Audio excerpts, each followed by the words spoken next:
नमस्कार, आप देख रहे हैं अपना बिहार और आपके साथ मैं हूं विवेक। पीएम नरेंद्र मोदी इटली जाने वाले हैं। ये बड़ी खबर इस वक्त की हम आपको बता रहे हैं। पीएम नरेंद्र मोदी का इटली दौरा होना है। 13 जून को इटली के लिए रवाना होंगे प्रधानमंत्री नरेंद्र मोदी। G7 सम्मेलन में प्रधानमंत्री नरेंद्र मोदी हिस्सा लेंगे और 14 जून को ये G7 सम्मेलन होना है। आउटरीच सेशन में हिस्सा लेंगे पीएम। तीसरे कार्यकाल की ये पहली विदेश यात्रा होगी। इटली की पीएम से द्विपक्षीय वार्ता भी करेंगे। तो कल इटली जाने वाले हैं प्रधानमंत्री नरेंद्र मोदी। तीसरे काल की पहली विदेश यात्रा है इटली की और आउटरीच सेशन में प्रधानमंत्री हिस्सा लेने वाले हैं।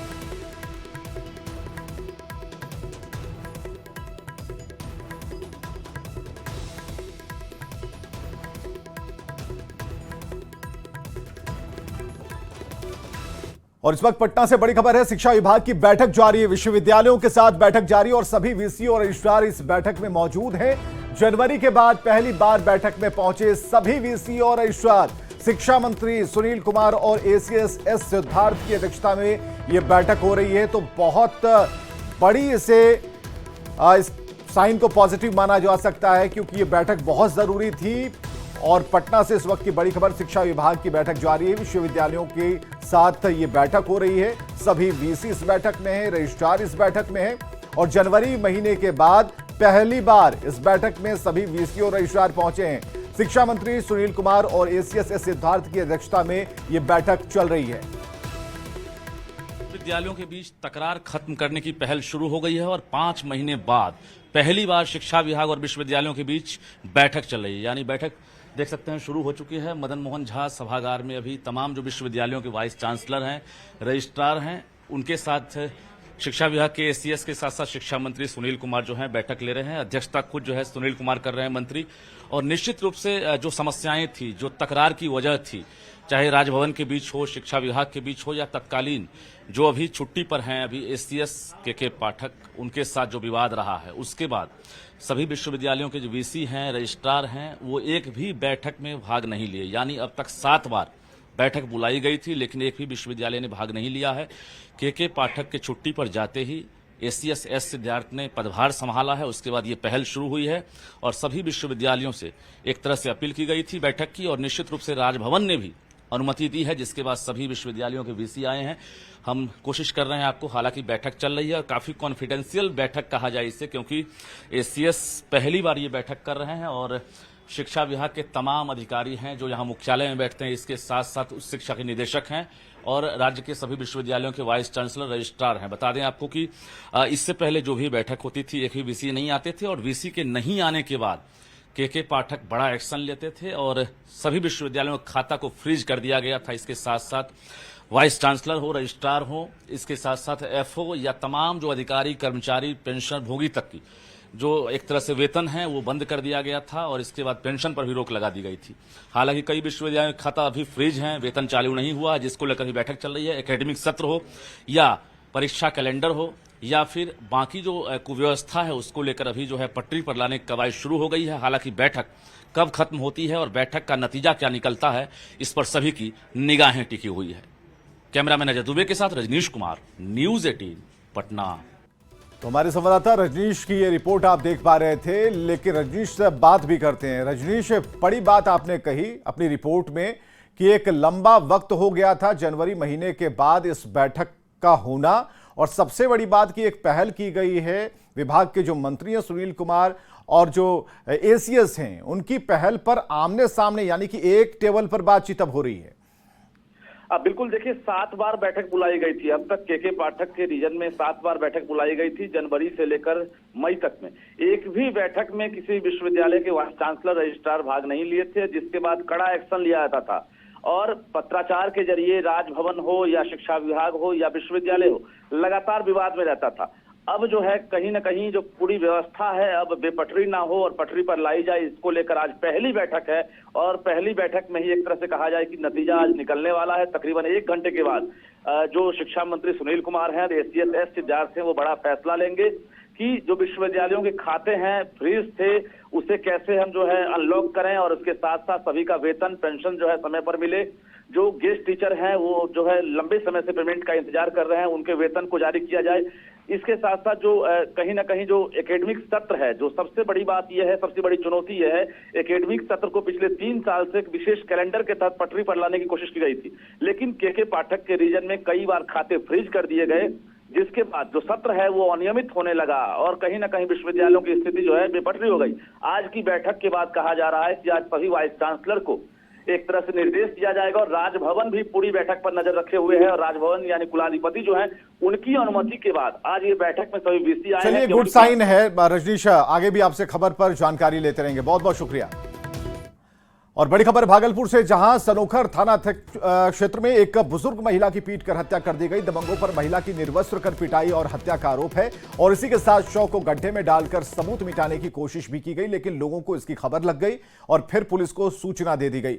मौके पर पहुंची पुलिस ने शव को कब्जे में लिया है, पोस्टमार्टम के लिए भेज दिया और लोगों का आरोप यह है कि गांव के ही दबंगों ने उसकी पीट कर हत्या कर दी। जिन पर हत्या का आरोप लगा है उन पर पहले से कई आपराधिक मामले हैं और इस घटना के बाद पुलिस आरोपियों की गिरफ्तारी के लिए छापेमारी कर रही है। पहले से वो क्राइम जगत का बाप बेटा सब मास्टरमाइंड है। गणेश मंडल जो मर चुका है, केशव मंडल का बाप, और केशव मंडल पर भी कई FIR है, कुछ से कोई लेना देना नहीं था। उसके बाद उस बीच बाजार में 2 मर्द गड्ढे में उसको और JCB से खान के रखा था, उसका नग्न करके मारा गया बुरी तरीका से पीट के। और सुपौल से बड़ी खबर है, त्रिवेणीगंज में 4 लोगों की मौत पर बवाल हो गया। लोगों ने शव के साथ सड़क जाम किया है। त्रिवेणीगंज बाजार में प्रदर्शन कर रहे लोग और प्रशासन के खिलाफ लोगों की नारेबाजी भी हो रही है। ट्रक को ऑटो की टक्कर में 4 लोगों की मौत हो गई। मुआवजे की मांग लोग कर रहे हैं। सुपौल के त्रिवेणीगंज में देर रात ट्रक और ऑटो की टक्कर में 4 की मौत के बाद लोगों ने सड़क जाम कर दिया, प्रदर्शन किया। लोगों की मांग है कि इस घटना से पीड़ित परिवार को उचित मुआवजा दिया जाए।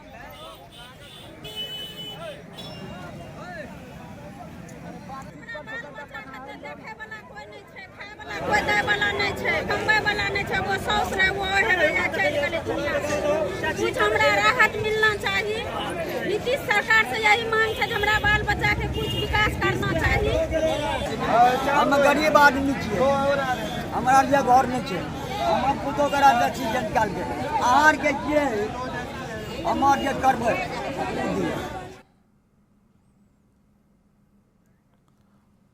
और आरा से बड़ी खबर है, सदर अस्पताल में भिड़ंत हो गई। गार्ड और स्वास्थ्य कर्मी आपस में भिड़ गए। बाइक पार्किंग को लेकर यह भिड़ंत हुई है। दोनों में जमकर मारपीट हुई, लात घुसे चले हैं। अस्पताल में OPD सेवा बाधित कर दी गई और मौके पर पहुंची नगर थाना की पुलिस को यह सारी जानकारी दी गई है।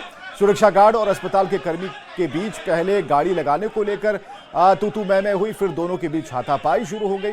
तस्वीरें आपके सामने हैं, लोग आपस में भिड़े हुए हैं। गार्ड के पास डंडा भी दिखाई दे रहा है जिससे वो मारने की भी कोशिश करता है। हालांकि दूसरी तस्वीर में गार्ड स्वास्थ्य कर्मी को थप्पड़ मारते नजर आता है।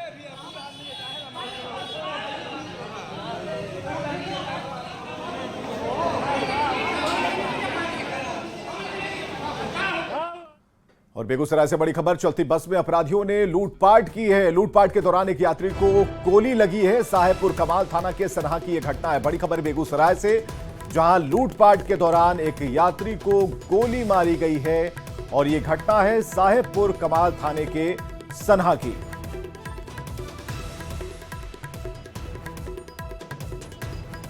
चलिए खबरों में आगे बढ़ते हैं। केंद्रीय कोयला और खनन राज्य मंत्री सतीश चंद्र दुबे ने नेता प्रतिपक्ष तेजस्वी यादव और मनोज झा की झुंझुना वाली टिप्पणी पर पलटवार किया है।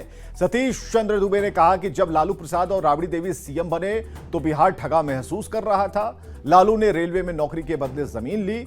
आज बिहार को पीएम मोदी की कैबिनेट में कई बड़े मंत्रालय मिले हैं। बिहार को ठगा नहीं गया है। बात करते हैं केंद्रीय कोयला और खनन राज्य मंत्री सतीश चंद्र दुबे से। दुबे जी, मंत्रालय का कार्यभार आपने संभाल लिया है। अगले 100 दिन के एजेंडे पर अब बात शुरू हो गई है। कल पहला दिन था, किस तरह की तैयारी है आप लोगों की? अगले 100 दिन में किस एजेंडे पर आप लोग आगे बढ़ेंगे? हर मंत्री अपने अपने विभाग में बेहतर प्रदर्शन के लिए तैयारी में है।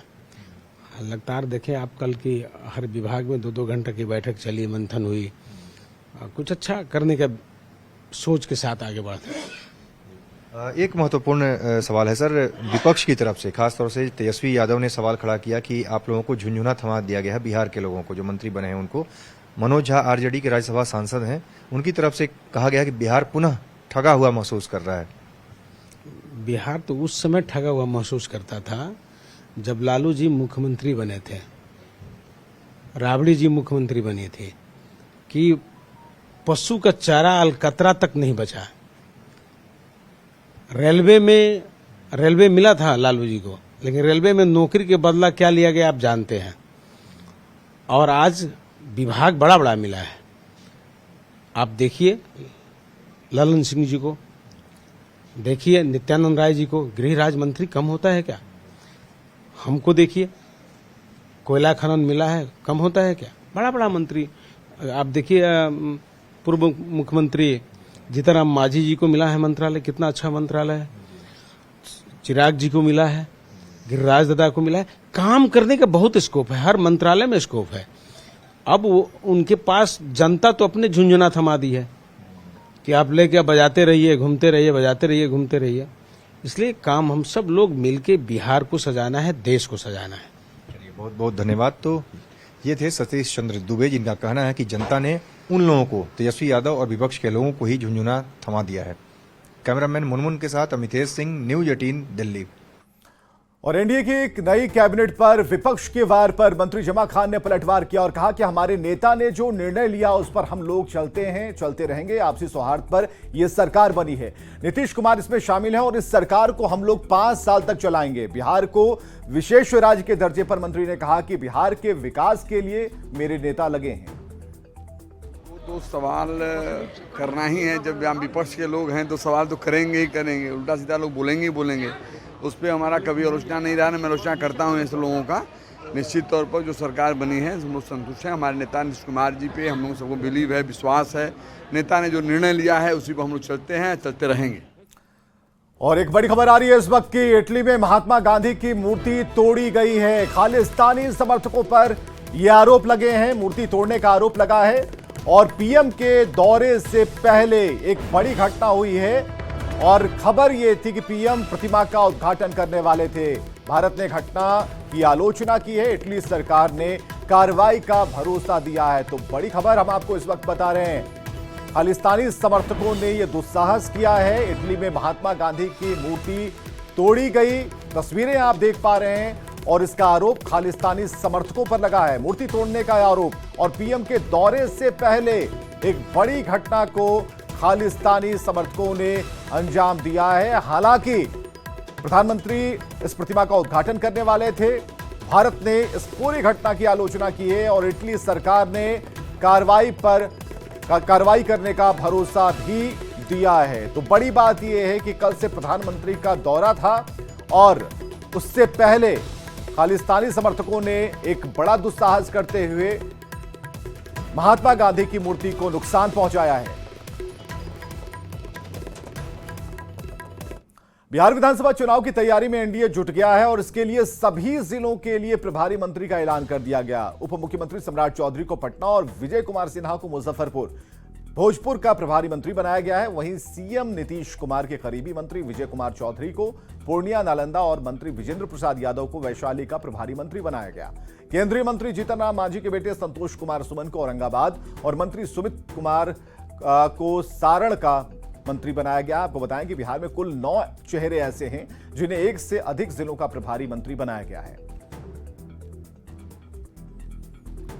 18वीं लोकसभा का पहला सत्र 24 जून से शुरू होने जा रहा है, जो 3 जुलाई तक चलेगा। और इस बात की जानकारी केंद्रीय संसदीय कार्य मंत्री किरेन रिजिजू ने दी। और इस दौरान नवनिर्वाचित सदस्यों का शपथ ग्रहण, लोकसभा के अध्यक्ष का चुनाव, राष्ट्रपति का अभिभाषण और उस पर चर्चा की जाएगी। और इसके साथ उन्होंने यह भी बताया कि 264वीं राज्यसभा का सत्र 27 जून से शुरू होगा। दोनों सदनों के सत्र 3 जुलाई तक चलेंगे।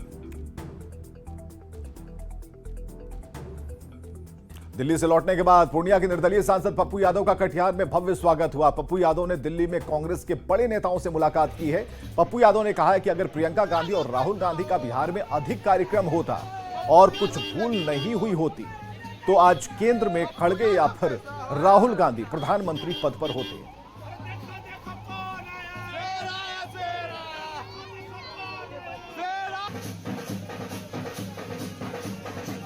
एसटी, एससी और ओबीसी को कांग्रेस के हिस्से में जोड़ना ये एक राहुल गांधी जी के विचारों की हवा थी। यदि यूपी में और बिहार में कांग्रेस का संगठन हुआ होता तो मैं आपको वादा करता हूं आज कांग्रेस 150 सीट से ऊपर होती। तो ये चीज से चूक हुआ है, कांग्रेस को साथ नहीं ले कि पाए। मैं किसी की बात नहीं करूंगा, बीत गई जो बात गई। मेरा इतना कहना है कि प्रियंका गांधी का अधिक से अधिक रोड शो होता और राहुल गांधी का कार्यक्रम होता और कुछ भूल जैसे कन्हैया जी, हिना साहब या पूर्णिया में जीत पर अड़ जाना और कोशिश सीमांचल मिथिलांचल को नील कर देना, ये जो हम सब के अहंकार के कारण कुछ हुई है, यह देश को क्षति पहुंची है। अन्यथा आज आगे बढ़ते खबरों में, पटना चिड़ियाघर में आज से 4 दिन तक बच्चों को कई आर्ट सिखाए जाएंगे और इस दौरान वो तरह तरह के पौधों की जानकारी लेंगे और साथ ही पेंटिंग भी सीखेंगे। वन एवं पर्यावरण मंत्री डॉक्टर प्रेम कुमार भी बच्चों के बीच पहुंचे, उनसे बातचीत की, मौके का जायजा लिया। न्यूज़ 18 संवाददाता विनीता मिश्रा ने। में कई बच्चों के लिए कई अलग अलग एक्टिविटीज आज से शुरू की गई है। यहाँ पर देख सकते हैं एजुकेशन हॉल में कई स्कूल के छोटे छोटे बच्चे मौजूद हैं जिन्हें पेंसिल आर्ट सिखाया जाएगा। पेंसिल आर्ट के साथ साथ कई ऐसे गुण आज से 4 दिनों तक इन्हें सिखाया जाएगा। क्या नाम है? दामिता सिंह। क्या को एक सीखोगी आज आप? Pencil art. पेंसिल आर्ट, बिल्कुल। पेंसिल आर्ट पहले से आता है क्या? आप सीखेंगी? क्या आज सीखेंगी पेंसिल आर्ट? हाँ। बिल्कुल एक्साइटमेंट है। और ये देखिए कई स्कूल के बच्चे यहाँ मौजूद हैं और वन एवं पर्यावरण मंत्री प्रेम कुमार भी यहाँ मौजूद हैं जो आज कई योजनाओं का इन्होंने आज शुभारंभ भी किया है। फर्म हाउस का भी इन्होंने उद्घाटन किया है। आज सर फर्म हाउस का भी उद्घाटन किया है और बच्चे भी आज बहुत कुछ सीख रहे हैं। जू में मुझे अपार खुशी हो रही है। ये आज पटना जू जो बिहार का गौरव, बिहार का हर्ट, तो बड़ी संख्या में बिहार और देश के लोग यहाँ पर आते जाकर के, और आज वहाँ पर डिजिटल प्रोजेक्शन कैंप लगाया गया करके। इस समय लगभग 4 दिन चलेगा, अनेक एक्टिविटी जाकर के। अब सारे बच्चे भाग ले रहे हैं जाकर के। किलकारी के बच्चे हैं, कई विद्यालय के हैं जाकर के, अनाथ विद्यालय के बच्चे जाकर के हैं। और इन बच्चों को 4 दिन कई सेशन में और विभिन्न तरह का मैं देख रहा हूँ, वुड आर्ट का और pencil art, poster exhibition, bird watching, climate changing, ऐसे अनेक महत्वपूर्ण मुद्दे जो हैं जो देश के दुनिया के सामने चुनौती जाकर के है, जलवायु परिवर्तन, ताकि देश के भविष्य है, इस संबंध में उनको ट्रेंड किया जा रहा है। आने वाले समय में जो एक प्रयास किया जा रहा है और मौसम बदल रहा है, तो नेचर एजुकेशन के माध्यम से जो कैंप लगा करके हम वर्तमान जो हमारे बिहार के बच्चे हैं उनको हम चाहते हैं कि आने वाली चुनौतियों का कैसे सामना करेंगे, पहले ही सबको अलर्ट करना चाहते हैं जाकर के। बच्चे तो बहुत कुछ सीख ही रहे हैं। साथ साथ फार्म हाउस भी आज शुरू किया गया है जहां पर कई ऐसे प्रजाति के पौधे मिलेंगे, शायद वो कहीं और आपको ना मिले, लेकिन पटना जू में आपको आसानी से वो दिख जाएंगे। कैमरामैन अजय दुबे के साथ विनीता मिश्रा, न्यूज़ 18 पटना। जमुई के लाल रोशन कुमार ने IIT री एग्जाम में सफलता का परचम लहराया। रोशन ने पहले ही कोशिश में ऑल इंडिया 34वां और सामान्य कैटेगरी में 17वां रैंक हासिल किया, जिससे परिवार और जिले में खुशी है। रोशन कुमार से बात की न्यूज़ 18 संवाददाता केसी कुंडल ने। छोटे से गांव खड़सारी का रहने वाला रोशन कुमार JEE एग्जाम में अपना परचम लहराया है। रोशन कुमार जहां ऑल इंडिया रैंक में अगर 34वां स्थान पाया है, वहीं जनरल कैटेगरी में 17वां स्थान पाया। की शुरुआत हम रोशन से बात करते हैं कि आखिर ये सफलता के बारे में अभी बताइए कि आपने क्या पाया, अभी क्या पाया, किस रिजल्ट में, किस एग्जाम में क्या पाया? मैं JEE मेंस में सेशन 1 में मैं 99.991 परसेंटाइल स्कोर किया था, 127। इसमें 315 मार्क्स स्कोर किया हूँ, 87.5%। ये JEE एडवांस की 87.5% इसमें मैं लाया हूँ। ये 2 एग्जाम। रैंक क्या है आपका? वो 34 JEE मेंस में 127। अच्छा, तो कैसा लग रहा है आपको? बहुत खुशी हो रहा है। मैं पापा को बहुत थैंक्स कहना चाहता हूँ, बाकी गांव वाले, मधुकर भैया, सभी को मैं बहुत थैंक्स करना चाहता हूँ, एवं समस्त परिवार को। वाला है आगे का तो मैं सर खुद का स्टार्टअप का मतलब सोचा हूँ कभी, अभी तो पहले कॉलेज एंजॉय जो वहाँ का वो करना है, और IIT कंप्लीट होने के बाद उसके बाद मैं खुद का सोचा हूँ। रोशन आज बाकी स्टूडेंट्स के लिए जो तैयारी करते हैं एग्ज़ाम का, कॉम्पिटिटिव एग्ज़ाम का, उसके लिए एक मिसाल बने कि एक साधारण परिवार से निकलकर उसने सफलता का परचम लहराया, और वो भी मेरिट के साथ। केसी कुंदन, न्यूज़ 18 जमुई।